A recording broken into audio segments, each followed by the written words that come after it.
வணக்கம். இன்னைக்கு ஒரு சாதம் ரெசிபி அதுதான் செய்ய போகிறோம். கத்திரிக்காய் சாதம். கத்திரிக்காயில் பிரியாணி செஞ்சுருப்போம், வாங்கிபாத் செஞ்சுருப்போம். இந்த சாதம் மதுரை மீனாட்சி அம்மன் கோயிலில் செய்கிற பிரசாதம். இது வருஷத்தில் ஒரு நாள் மதுரை மீனாட்சி அம்மன் கோயிலில் இந்த கத்திரிக்காய் சாதத்தை பிரசாதமாக செய்வாங்க. அது எப்படி செய்யலாங்கிறத பார்க்கலாம். அதுக்கு கத்திரிக்காய் ஒரு 2, 3 கத்திரிக்காய் எடுத்து பொடி பொடியாக நறுக்கி வச்சுருக்கேன். சின்ன எலுமிச்சை சைஸ் புளி எடுத்து நல்லா கரைச்சி வச்சுருக்கேன். கடுகு, உளுத்தம் பருப்பு, இதோட உங்களுக்கு நிலக்கடலையெல்லாம் முந்திரி பருப்புலாம் போடலாம்னாலும் நீங்கள் சேர்த்து போட்டுக்கலாம். என்கிட்ட இல்லை, அதனால் கடுகு, உளுத்தம் பருப்பு, கடலை பருப்பு எடுத்து வச்சுருக்கேன். வரமிளகா, பச்சை மிளகா நல்லா உங்கள் காரத்துக்கு தகுந்த மாதிரி எடுத்து வச்சுங்க. சாதத்தை நல்லா உதிரி உதிரியாக வடித்து எடுத்து வச்சுருக்கேன். இப்போ ஒரு எண்ணெய் சட்டியில் எண்ணெயெல்லாம் ஊற்றக்கூடாது. இந்த புளித்தண்ணியை அப்படியே ஊற்ற வேண்டியதான். வடிகட்டிட்டு புளித்தண்ணியை ஊற்றி இதில் வரமிளகாத்தூள் ஒரு 3/4 ஸ்பூனுக்கிட்ட, நான் ஒரு சின்ன எலுமிச்சை சைஸ், உங்களுக்கு காரம் நல்லா சாப்பிட்டீங்கன்னா கொஞ்சம் காரம் போட்டுக்கலாம். நான் கொஞ்சம் ஒரு 3/4 ஸ்பூனுக்கிட்ட வெறும் மிளகாத்தூளை போட்டிருக்கேன். ஒரு 1/4 ஸ்பூன் மஞ்சள் தூள், இந்த புளிக்கு தேவையான அளவு கல்லுப்பு போட்டு இது நல்லா கொதிக்கணும். கொதித்து இது நல்லா சுண்டி வரணும். தண்ணியாக இருக்கக்கூடாது, நல்லா பேஸ்ட் மாதிரி நல்லா சுண்டி வரணும். இது எல்லாத்தையும் சேர்த்து இப்போ இதை நல்லா கொதிக்க வச்சுருவோம். இந்த சாதம் ரொம்ப டேஸ்ட்டாக இருக்கும். இந்த புளியும் கத்திரிக்காயும் சேரும்போது நல்ல டேஸ்ட்டாக இருக்கும். இதில் இந்த கத்திரிக்காயோட மொச்சை பருப்பு இருந்துச்சுன்னா, பச்சை மொச்சை இருந்தால் அதையும் உப்பு போட்டு வேக வச்சுக்கோங்க. என்கிட்ட இல்லை, அதனால் நான் வேக போடலை.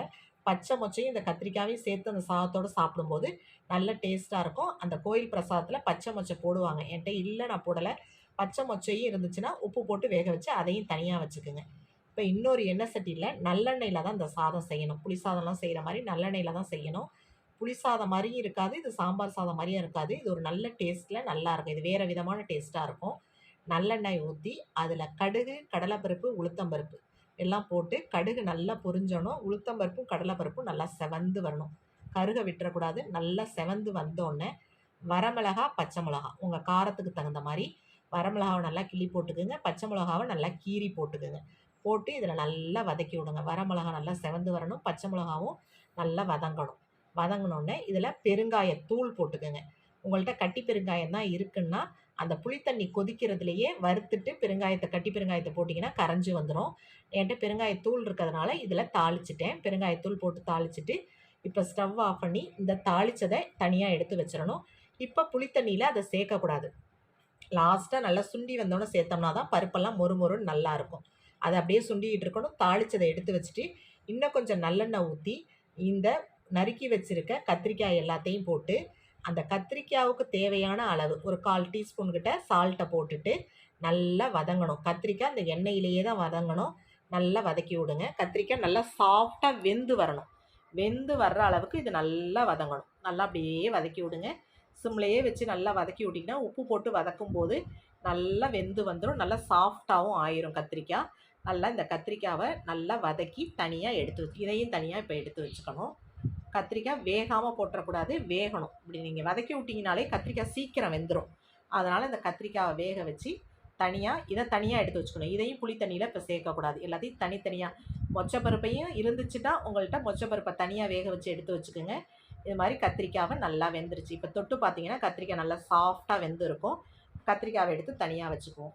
இப்போ புளித்தண்ணி நல்லா ஓரளவுக்கு சுண்டி வந்துருச்சு. வந்தோடனே தாளித்த கடுகு, உளுத்தம்பருப்பு, கடலைப்பருப்பு, பச்சை மிளகா, வரமிளகாவெல்லாம் இதோட போட்டுருங்க. இதில் முந்திரி பருப்பு, நிலக்கடலை எல்லாமே வறுத்து போடலாம்.